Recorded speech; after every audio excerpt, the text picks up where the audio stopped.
Hello, welcome everybody. We are happy to have everybody here today. We are waiting for everybody to log in and get themselves set up, and we'll be starting momentarily. We have a number of people signed up today, and I just want to give everybody a chance to sign in. I see the numbers climbing. So just another minute and we'll get started. Make yourselves comfortable.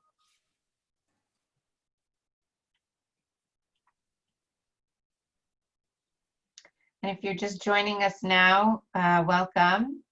Thanks for joining us today. We're just giving it another minute or so to allow people time to set up their audio and make sure they're ready to go, and we'll get started momentarily.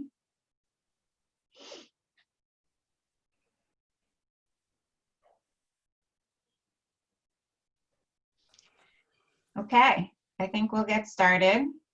My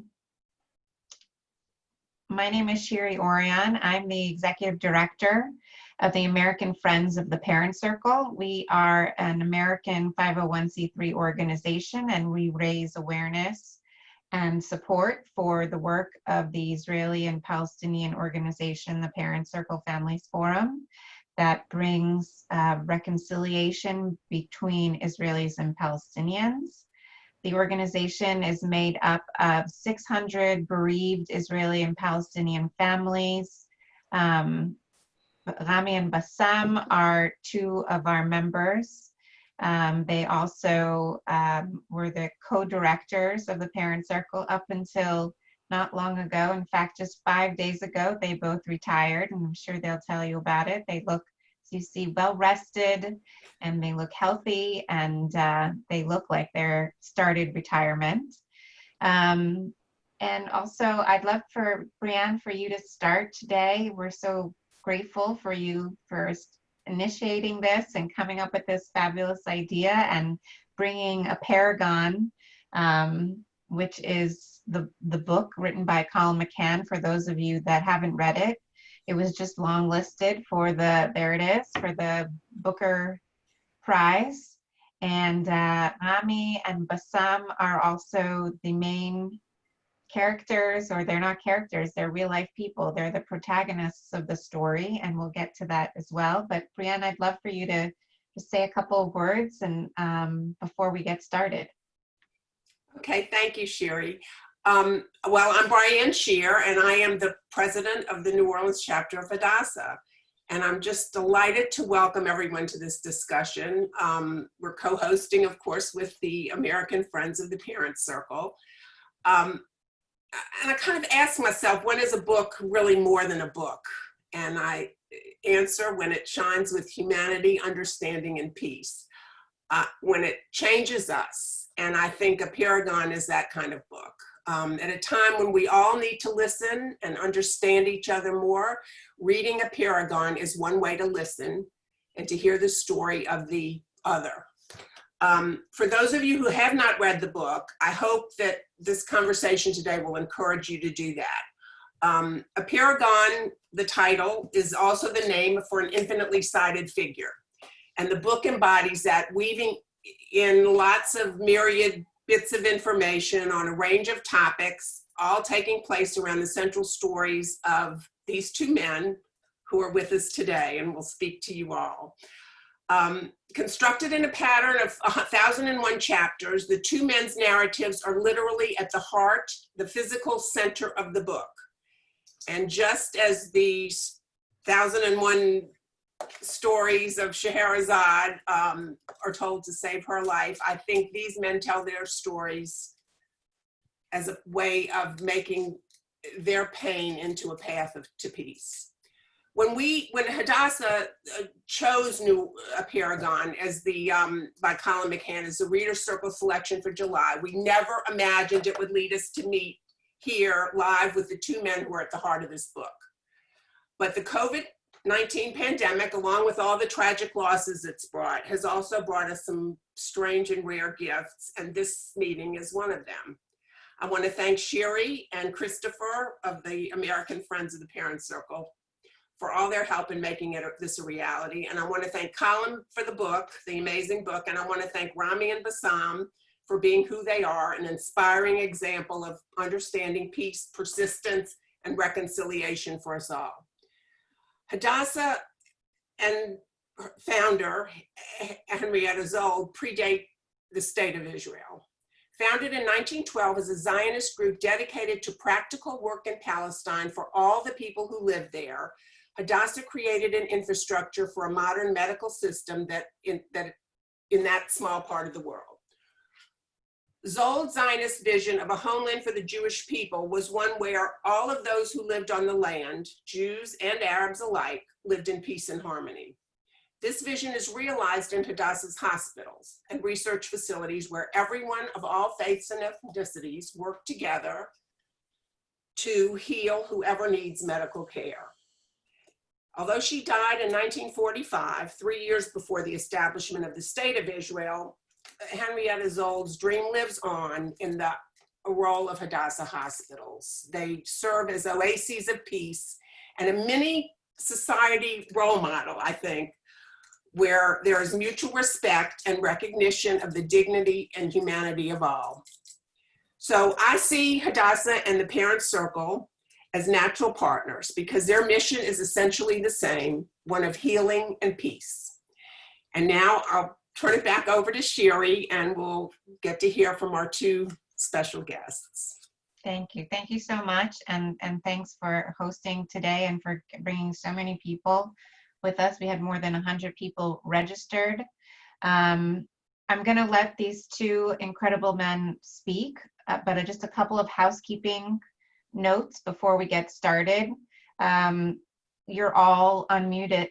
You're all muted, but we will have plenty of time for questions and answers. You can type your questions into the Q&A. If you look at the bottom of your screen, you put your cursor on the bottom of the screen, there's a little button that says Q&A, and you can click on that and type your questions in there at any time. And at the end, I'll help Rami and Bassam get to those questions. This session is being recorded, so if you have to leave or if you want to share this with others, which we hope you will do afterwards, please do. And Christopher, my colleague who's not on camera right now, will be sharing important information in the chat box, like how to follow the Parent Circle on Facebook, our website, and how to support the work that we do. So without any further ado, Rami Elhanan and Bassam Aramin, two of my very dear friends who I miss very, very much, and two of my heroes. I leave it to you. Okay, thank you, Shiri. Thank you, Briann. Thank you, my brother. I would like to start by expressing my deepest sorrow and pain over the casualties in Beirut yesterday. This is a tragedy that should touch every human being, and from Jerusalem, and I think each and every one of us should feel so sorry for this unnecessary disaster, and I really express my condolences for those families.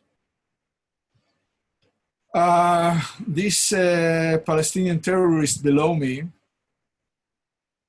is my brother Bassam. In so many ways, he's the closest person to me on earth. He's much closer to me than many of my own family, many of my own people. We don't need words to understand each other. We share the same kind of pain. We belong to a group of Israeli and Palestinian bereaved families who gathered together to create this unique organization, which is known by the name of the Parent Circle, the Israeli Palestinian Bereaved Families for Peace, which is probably the only organization on earth that does not seek new members. For me, Bassam is not only a brother, he's a leader. I look up to him, I admire him, and I take a lot of strengths out of him and my other brothers and sisters, the members of this very important organization. My name is Rami Elhanan. I'm a 70 years old graphic designer living in Jerusalem. I was born in Jerusalem, seventh generation. My mother was born in the old city of Jerusalem, an ultra-Orthodox Jewish family. My father came to this country in 1946 after spending 1 year in Auschwitz. He was very badly wounded in the 48 war. She was the nurse that took care of him in Bikur Cholim hospital. And this is the reason why I'm able to speak to you right now. I am a Jew, I'm an Israeli, and before anything else, I am a human being. The story I will tell you this evening starts and also ends on one particular day of the Jewish calendar, which is known by the name of Yom Kippur. You know, Yom Kippur is the holiest day of the year. These are the days where we ask forgiveness for our sins. On this very day, almost 43 years ago, I was a very young soldier fighting this horrible October 73 war. We have started it with a company of 11 tanks. We finished it with only 3.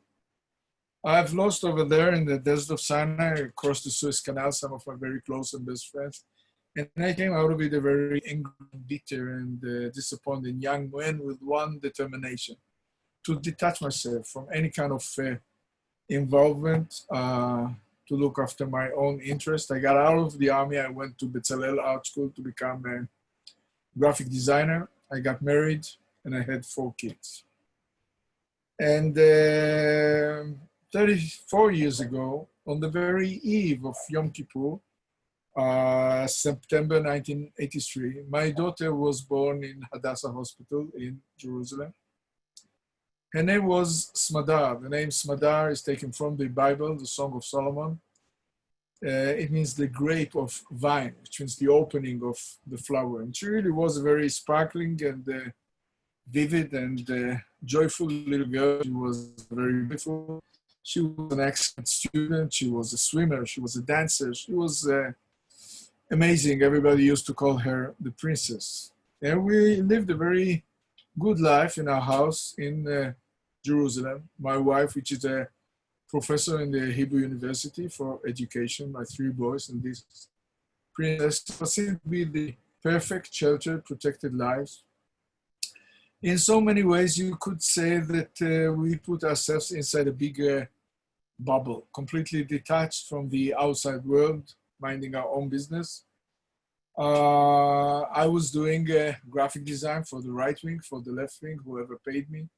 And life was relatively very comfortable and beautiful. And this went on until about 23 years ago, on the 4th of September 1997. Just a few days before Yom Kippur, it was the first day of school, this bubble of ours was blown up to millions of pieces. 2 Palestinian suicide bombers blew themselves up in Ben Yehuda Street in the center of Jerusalem. They killed 5 people that day, including 3 little girls. One of these girls was my 14 years old Smadar.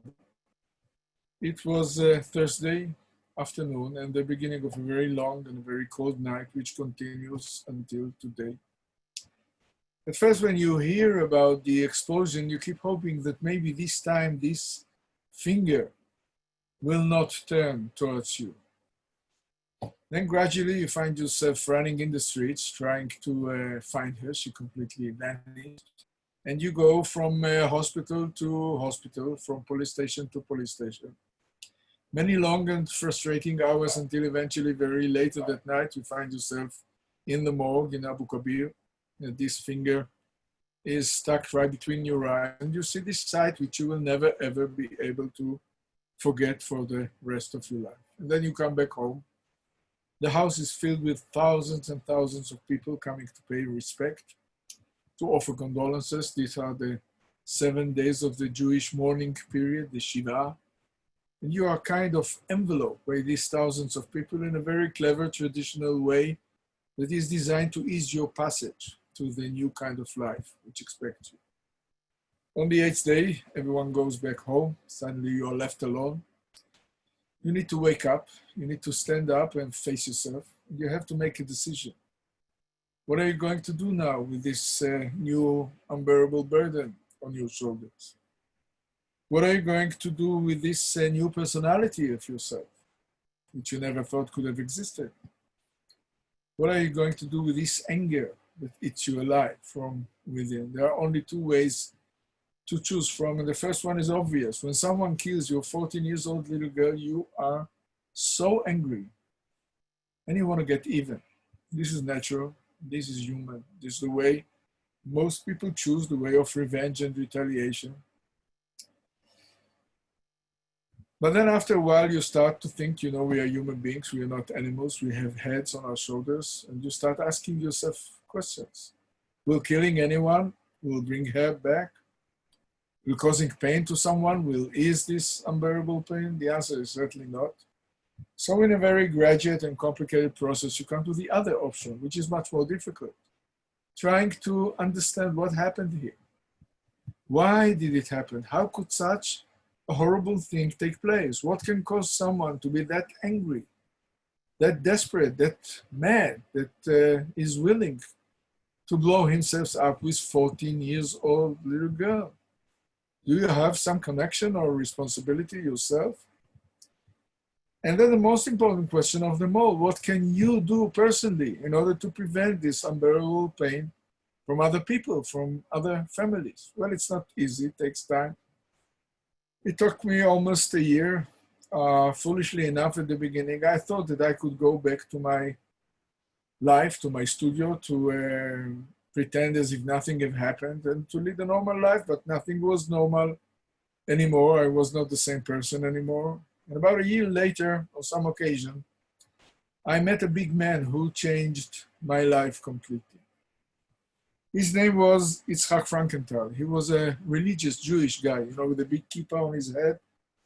And you know how we tend to put people into drawers and we stigmatize people, and we judge people by the way they dress, what they wear around their necks, around their heads.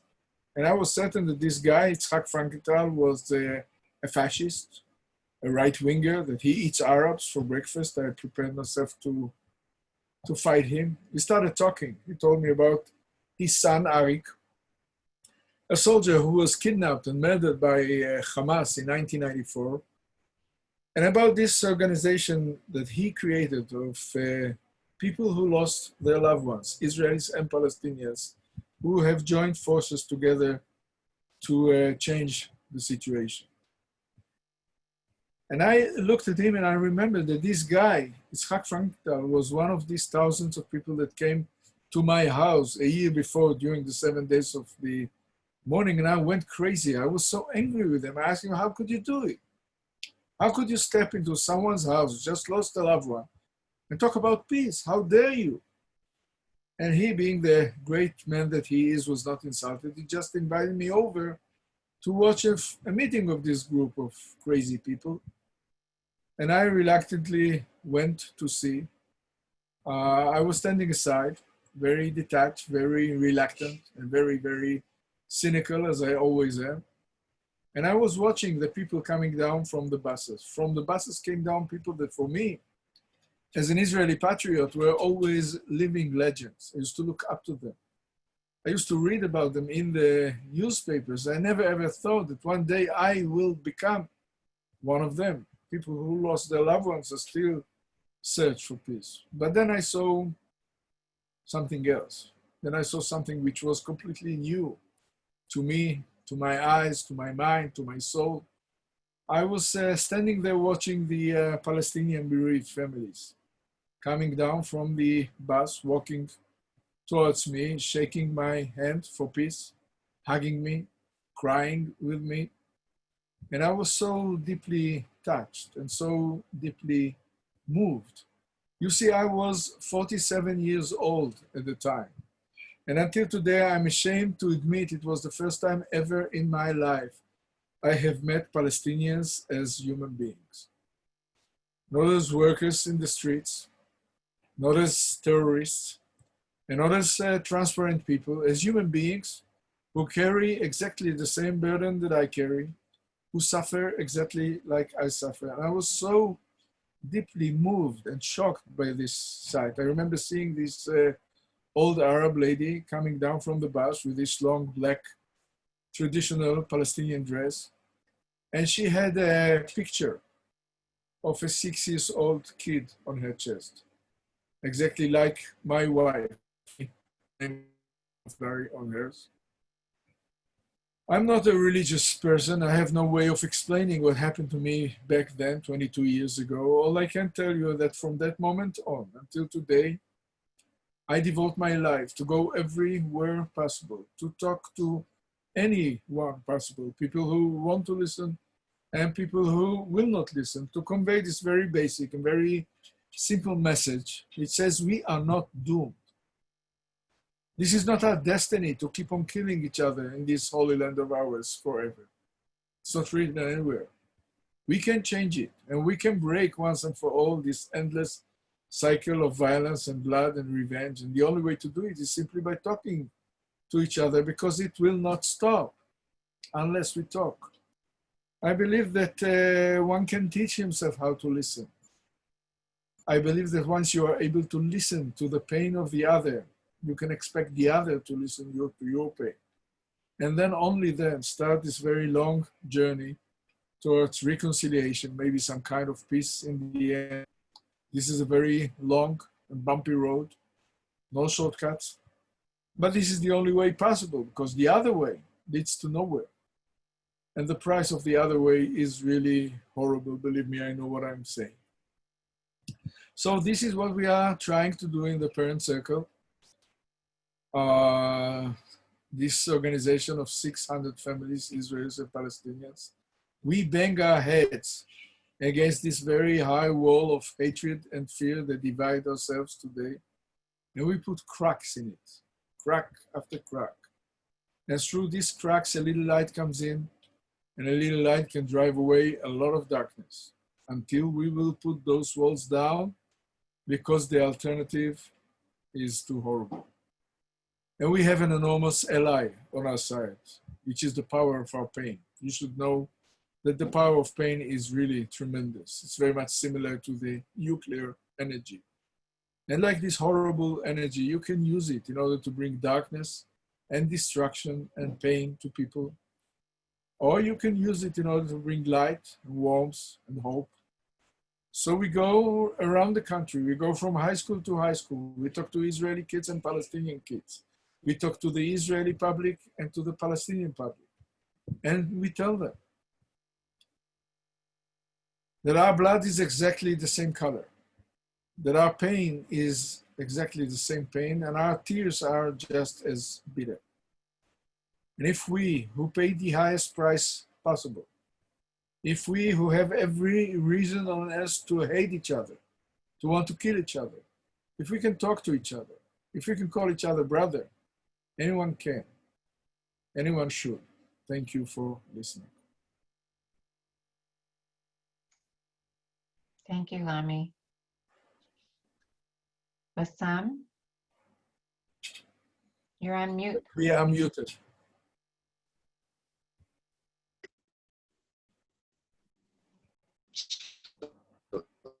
I said thank you, Briann. Wait, Bassam, your connection is not so good. Yeah. Thank you, brother. For those who didn't read the book, I will be very pleased to talk a little bit about myself and my. You hear me? Not so We good. hear you. Maybe Can you hear me now? you Yes. close the camera.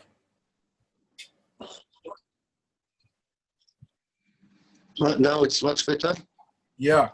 Well, we can hear you better, but we Is can't that see you. okay? Which is much better for you. No.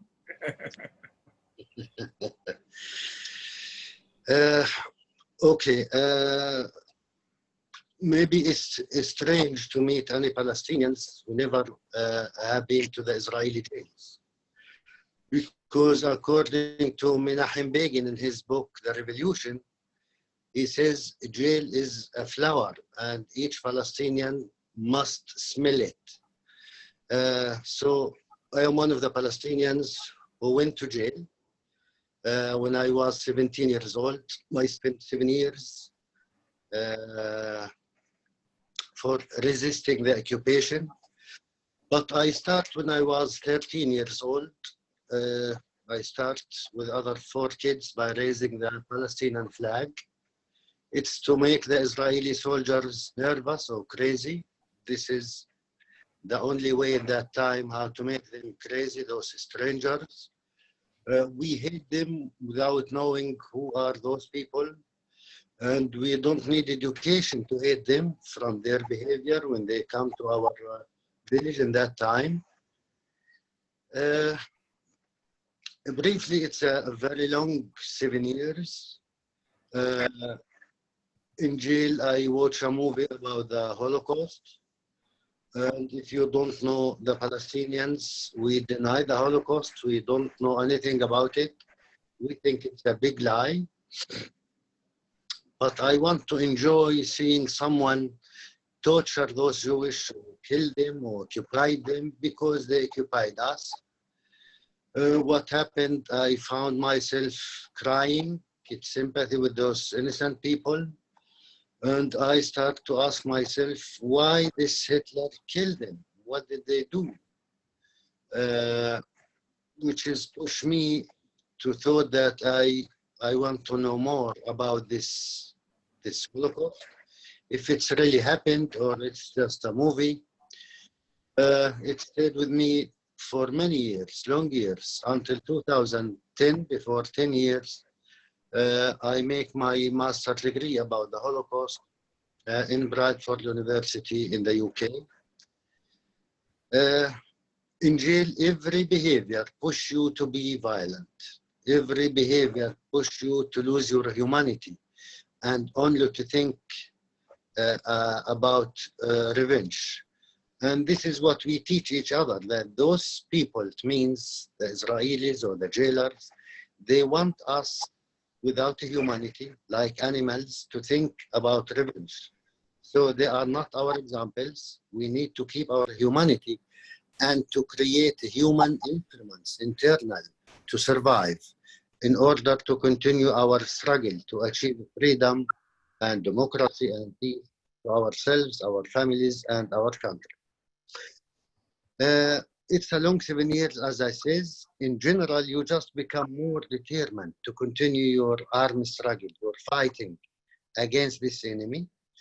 Their goal is to kill our humanity, as I said, and our goal is to keep our humanity.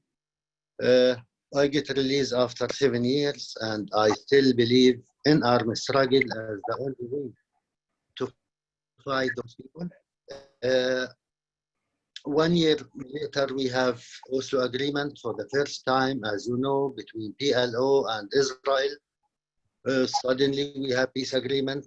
We start to see the Israelis everywhere in our cities, around the West Bank. We go everywhere to Israel. And for the normal people, this is peace, freedom of movement. And we have a big hope that finally, that's it. The conflict behind us, and we will start to make peace.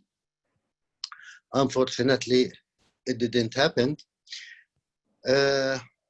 Sometimes it takes decades to start to think about yourself, your situation, the Palestinians, the Israelis, the conflict. So I get to understand that more than 100 years we are trying to kill each other, to defeat each other.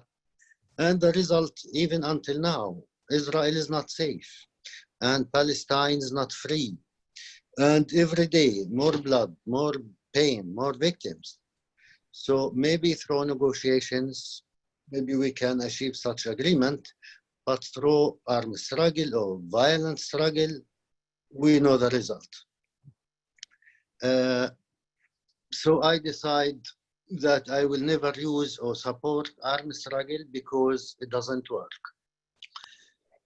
In 2003, I hear in the Israeli media about something called refuseniks, which is ex-Israeli soldiers and officers who refuse to serve in the occupied territories or in Palestine because they love Israel, because they want to live in a moral society, because they don't want to be part of this illegal and immoral occupation. And for us, we get to understand that this conflict cannot be solved in a military solution. So we meet each other in 2005, 4 Palestinians, 7 Israelis, and after 1 year, we create Combatants for Peace. And our slogan was what Nelson Mandela says: if you want to make peace with your enemy, you need to work with your enemy. Then he became your partner. And this was our goal, to prove that there is a partner in the other side. We don't want to fight each other simply because we harm each other and no result. And the only winners are the graves and the weapon sellers around the world. 2 years later, in the 16th of January 2007, it was the most difficult day in my life. In that day, a teenager Israeli soldier, border police, shot and killed my 10 years old daughter, Abir. She was 10 years old in front of her school. From a distance of 15 to 20 meters in her head from the back, she fell down, and 2 days later, she passed away in Hadassah hospital. In fact, where she born, and where Smadar born and died. Between Abir and Smadar, it's 10 years. The same day, the same time, the same killer, which is the hatred and the occupation. They paid the highest price only because they are Palestinians and Israelis. They have nothing to do with the conflict, and they don't know anything about it. As long as we talk about Hadassah, so we have a long story with Hadassah. 3 days, it's like 3 decades. I don't want to go through those stories, but I want to say that in general, why we are a little bit different with the 620 families, Israelis and Palestinians. Simply, we are normal people, but when the situation or others expect you to behave in a violent way and you behave in a non-violent way, in a different way, so you are different. And in this case, yes, from the first moment, I said, I wish that my daughter will be the last victim between the Israelis and the Palestinians. Revenge, it's not our way, it's the way of the weak people. And you can only solve your own problem to take revenge, but you will never be weak. You will never solve the conflict. It's just to create another victim, and you will be a killer by yourself. And to invite the next victim from your side. We need to break this circle. It was very clear for me.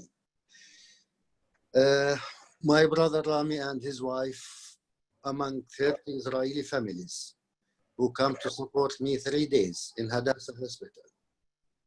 It was very meaningful for me. We find ourselves in the same side. We are the same. Our pain is the same. And Abir like Smadar, no difference. It's the same pain. In spite, there is a difference between the killer of Abir and the killers of Smadar, but they are all victims to the same enemy. Again, the victimhood mentality, the fear, the occupation. So we decide that we need to double our efforts to achieve between Israelis and Palestinians, because we love our other kids and we don't want to take revenge.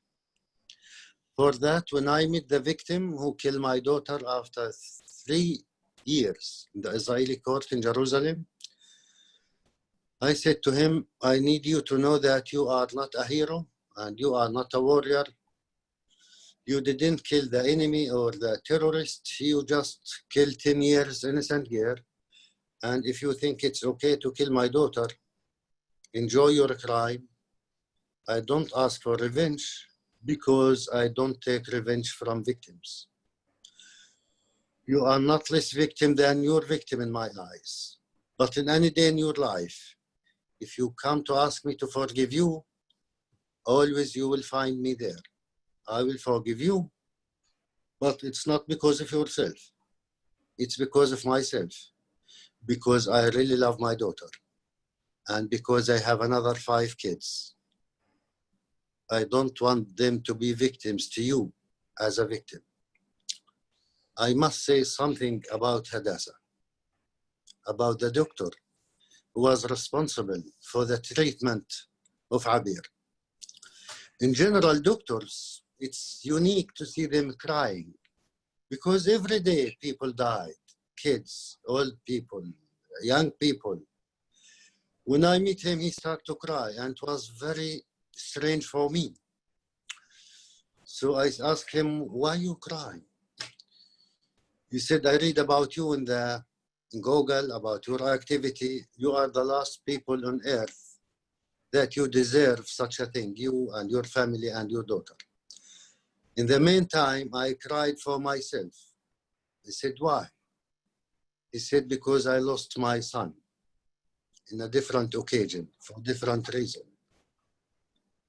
So we become a very close friends. And I told him, I leave Abir in your hands, and I am sure it's in a good hands. You are human beings. I don't see you as an Israeli or a Jew, Hamas or whatever. You are human beings. In fact, since 2007, 2 days later, I joined the Parent Circle because mainly I know my brother Rami since 2005, 2 years before. I know the Parent Circle, those noble people, but I never dreamed that in one day I will join them. We try to spread a very simple message that we can be partners, at least. We don't need to love each other. We don't need to hug each other, but we can be partners. We can survive together. Otherwise, we will continue to kill each other forever. Always I said, the Israelis will never give up their safe place. After 3,000 years of slavery and discrimination, anti-Semitism, and the Holocaust. And the Palestinians, even after 3,000 years from tonight, they will never give up their freedom. They will never accept the Israeli occupation. So it's up to us to live side by side or together, or unfortunately, we will continue to sacrifice the blood of our kids in the name of the Holy Jerusalem. We love Jerusalem. It's a holy place for the Christians. It's a holy place for the Jewish people. It's the paradise for the Muslims. Every Muslim around the world wish to be buried in Jerusalem without any connection with the Jewish or Zionism or the Israelis, because we believe this is the paradise. Instead of to enjoy this love to Jerusalem together, we kill each other for Jerusalem, and unfortunately we meet each other under the ground, and I am not sure if Jerusalem know who we are. We are more important than any holy Jerusalem, than any holy stones. And this is what we need to think about.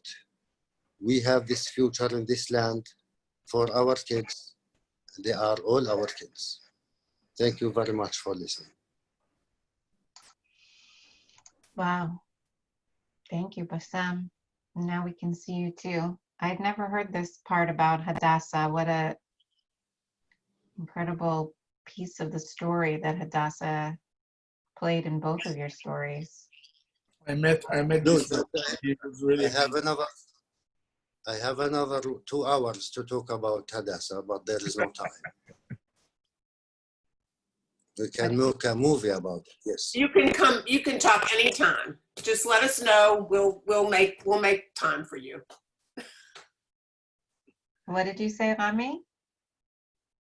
I said that we have a secret agreement between us. That all the difficult questions we go to Bassam and the rest to me.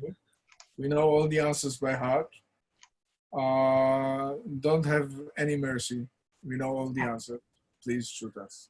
So all the questions are starting to come in. Again, if you have a question and answer, or question, not the answer, write it in the Q&A box below. You can also send answers. We are familiar with it. They're retired, so if you have answers, give it to them too. No, the first question, I think it's a really interesting question. It comes from Suzanne. Suzanne is asking, Rami and Bassam, both of you, as you began to get to know each other, what was the thing that most surprised you or that you learned about each other and about the people on both sides that was sort of different than what you had thought or your earliest beliefs and teachings about the other side? You know, if I may say a few words, for us, for the Palestinians, it's internal culture that every human beings, everyone seek peace and humanity and morals is a Palestinian. Because this is what we think that we are. And the strange thing for me was I found Rami as a Palestinian.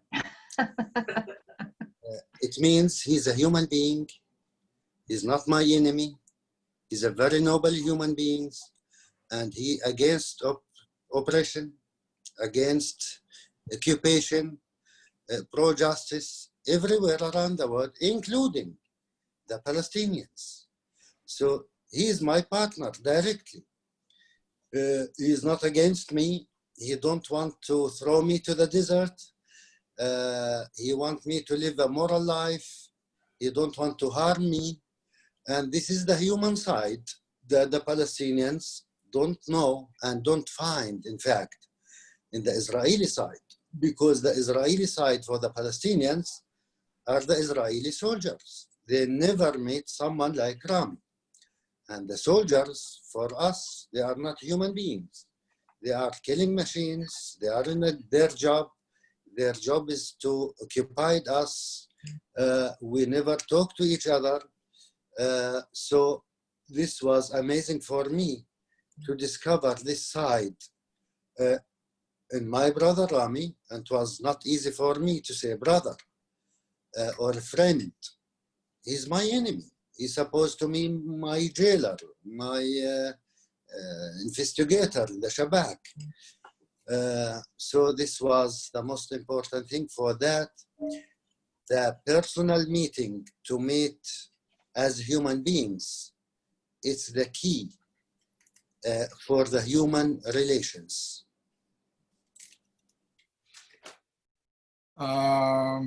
Bassam, can I add, one of the things that struck me when I read the book was you talk about being challenged that peace is impossible, that peace is impossible.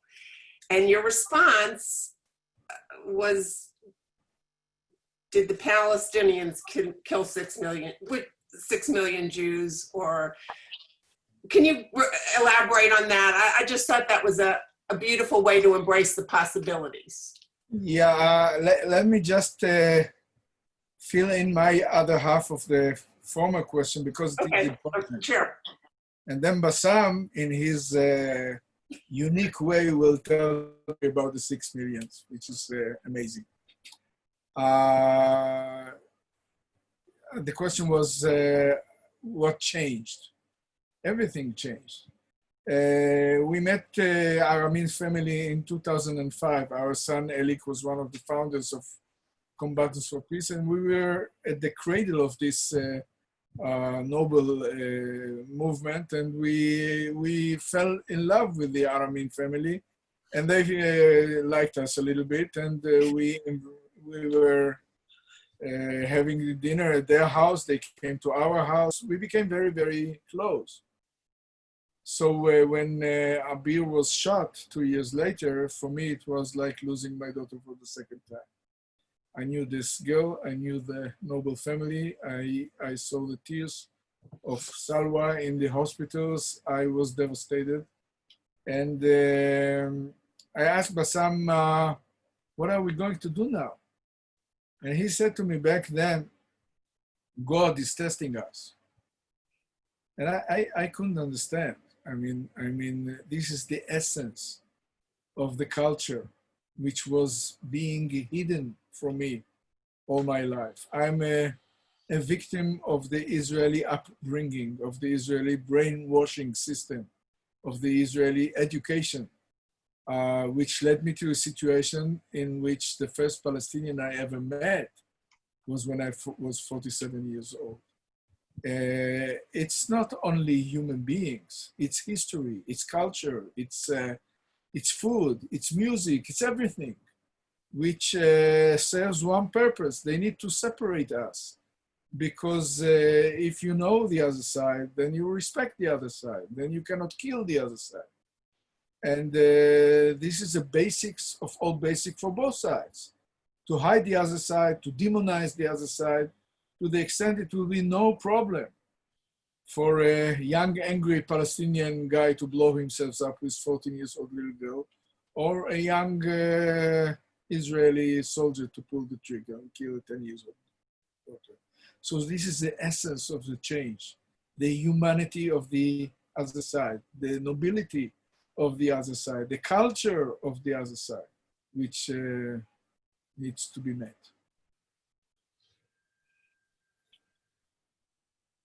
And for your question, Briann,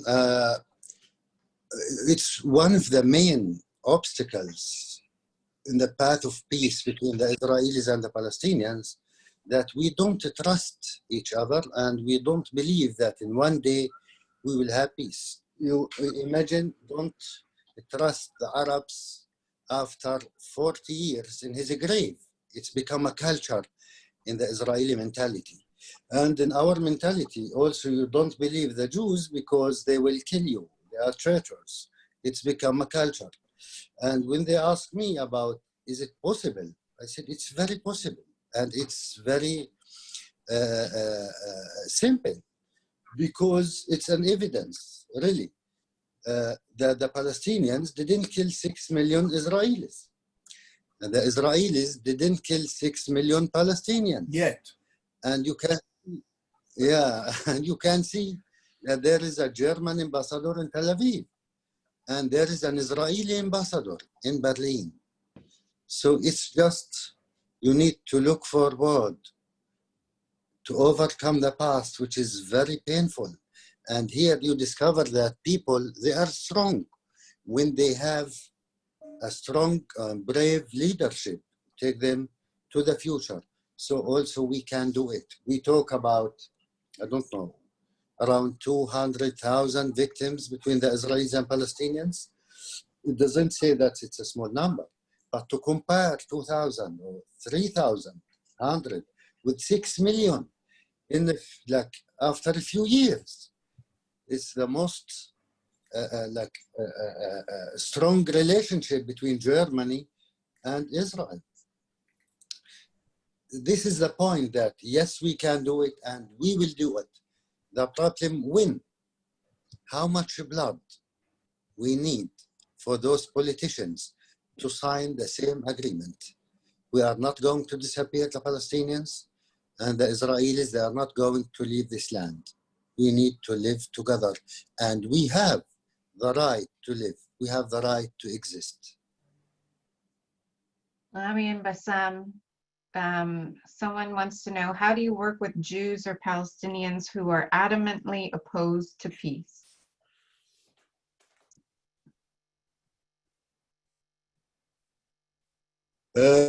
It's very simple because I was opposed to peace. I don't want to talk to any Israeli or Jews. Each one of us in his society, people respect us.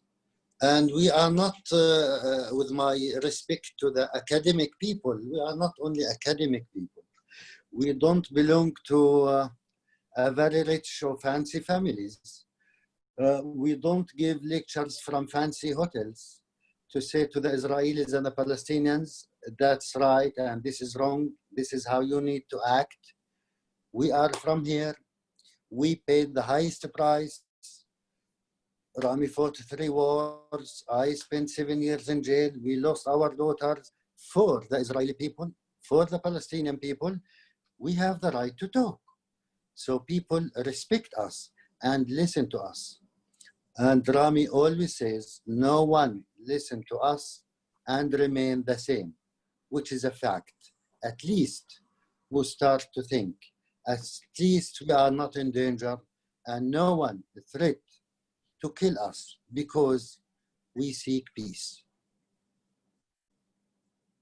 And many people, we talk to them, they oppose, they are against in combatants for peace. They are ex-Israeli soldiers with ex-Palestinian freedom fighters. It means they are ex-war criminals with ex-Palestinian terrorists. They become partners. And each one they are the leaders of combatants for peace, the leaders of peace. Those are the fighters. And the Palestinians and the Israelis, when they listen to us, when in the Israeli side see people like me, for example, they never meet someone like this, and they believe in the end that I have a Jewish roots. And many Palestinians, they don't believe Rami is a Jew because he's a good man, he's a human being. As I said, they never meet someone like Rami. So this is how the people change their minds. We never enforce anyone to be a peace activist. We want to give them an example after what happened to us, and people, especially young people, they trust us and follow us. Rami, do you want to add? We are swimming against the current. We are facing 2 very angry and bitter societies with a very long history. When we step into high school class, we give thousands and thousands of lectures in Israeli and Palestinian houses, schools, and the minute we step into the class, they are not as polite and receptive as you are.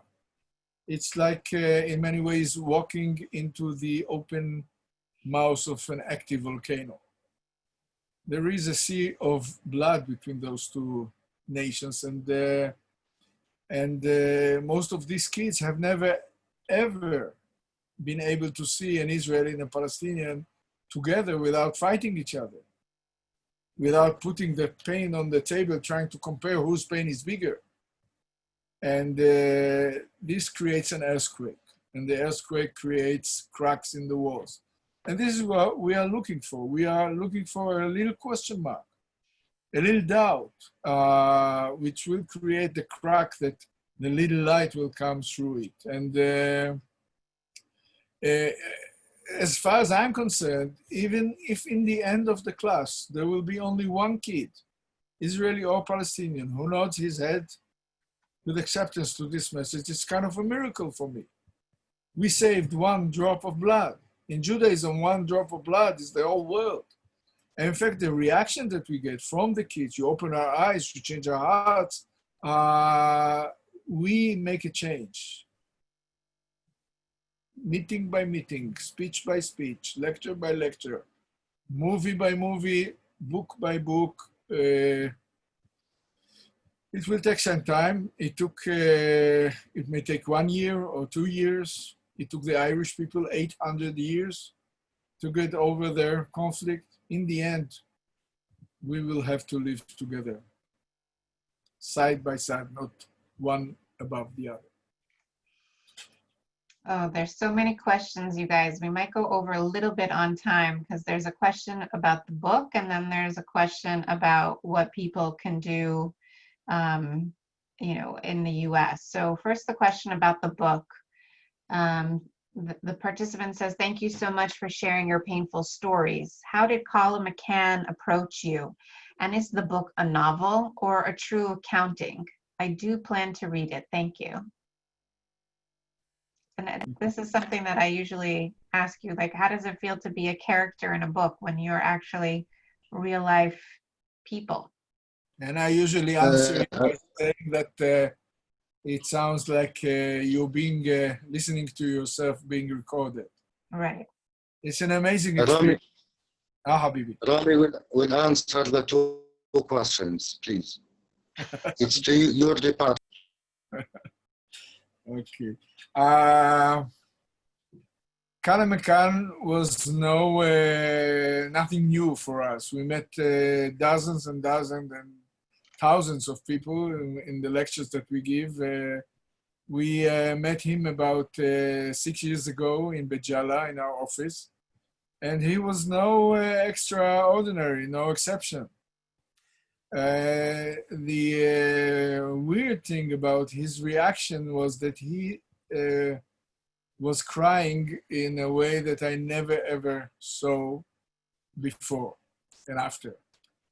He took the story deep into his heart, and he asked permission to write about it, and we said, of course, yes. And I was a little bit suspicious because, you know, there are many, many articles about us and many movies that were done about us. And I said, what can be new? But I read it on the airplane on way to the United States, 10 hours. I avoided all the difficult, detailed parts, but I found myself touched, deeply touched, and really impressed by this masterpiece, because I think it is masterpiece, and it brings the story in a way that touches everyone's heart, and in a way which is so complicated and so with so many layers and angles that the name Apeirogon is really justly this whole way of looking into this really human tragedy. And in that he made a huge service for us, for the parent circle, and for especially for the message of peace. It is possible for two human beings who lost their daughters,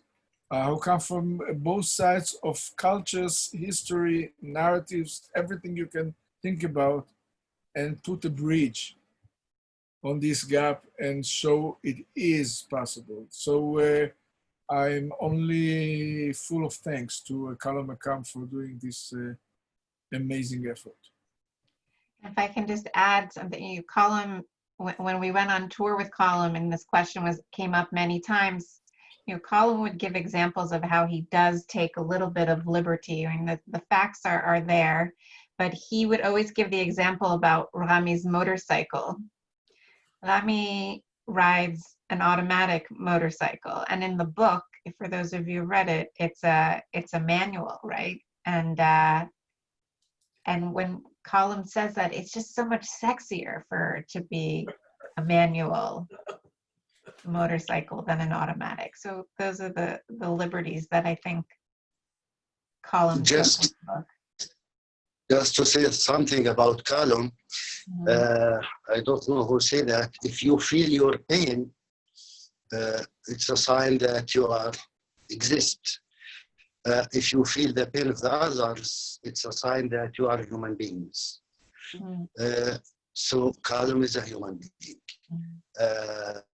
He's a genius. And there is a saying about the Prophet Muhammad. He says, maybe one man or woman, means can revive a nation.